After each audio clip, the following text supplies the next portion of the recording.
Of course, there are other stocks of the day as well, including Boeing, stock of the day, really for the wrong reason.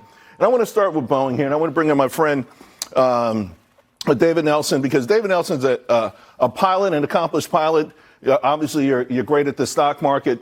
And the reason I want to bring in here a couple of things, David. First of all, this used to be one of my never sell stocks. I mean, think about this. Over the next 20 years, there would be almost 43,000 planes sold. This is only two companies vying for 43. I mean, each one of these things, this is like the easiest money-making thing I've ever seen in my life. And yet, the stock, which was coming on, it's coming on pretty good here. We had a pretty big move, double top from the last couple of years, and now, of course, falling back apart. It's been just a basket case. First of all, what do you make of it? The story is that apparently there was a door jam.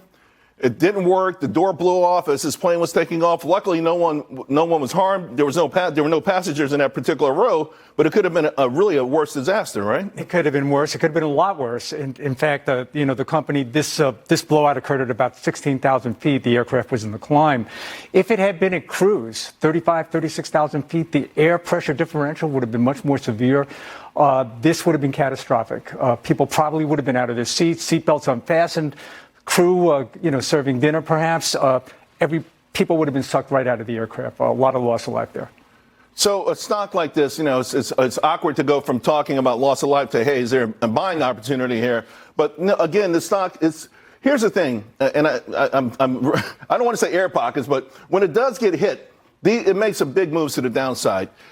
Is this a stock that you own? Would you own this? Would you buy it on this dip? I own it, and I'm actually considering, lightening up on the position. Really? Because, look, the brand has been hit here. This is not the first time we've been down this path. And the transparency of the company has been suspect for a while.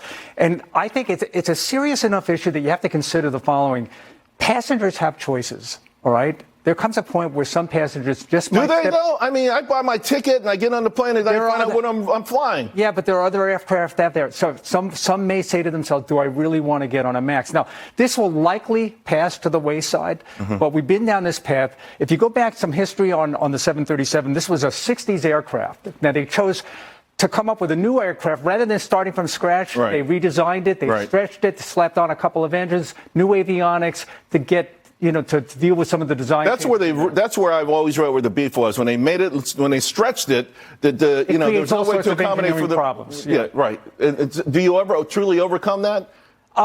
They probably have. And I think this particular issue, the good news is that this is likely a manufacturing issue and not a design issue. And I think that's what's going to get them by. Okay. The NTSB will check this out. The FAA will check this out. Let's talk about a couple of your picks. What I think is intriguing, sticking with the same theme, right? Not just because those 43,000 planes we're talking about.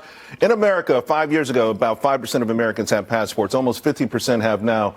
Expedia is one of your plays. I like that in the sense that demand has to be there. Demand. We are traveling. We've become a traveling country. Of course, China's always been a traveling country, but Expedia more of a domestic travel play. It is, and I missed this one on the way up, but I took advantage of what happened last week. The stock got hit.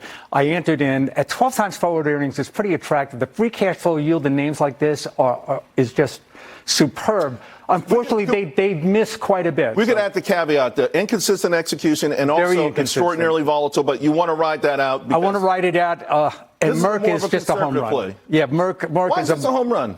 I think it's a home run in the sense these things have been thrown away, and this is a drug superhouse. But they don't have any fat loss drugs. This is a supermarket. They'd have no fat loss drugs, okay. But this is a supermarket. This is just biologics. You're getting animal health care and a strong oncology franchise. $19 billion. I'll leave you with that. $19 billion in free cash flow. I like it, though. You got something that, a little calm, steady as you go, one a little bit volatile. They can't all be NVIDIA. But if you hang in there, you'll do okay. My man.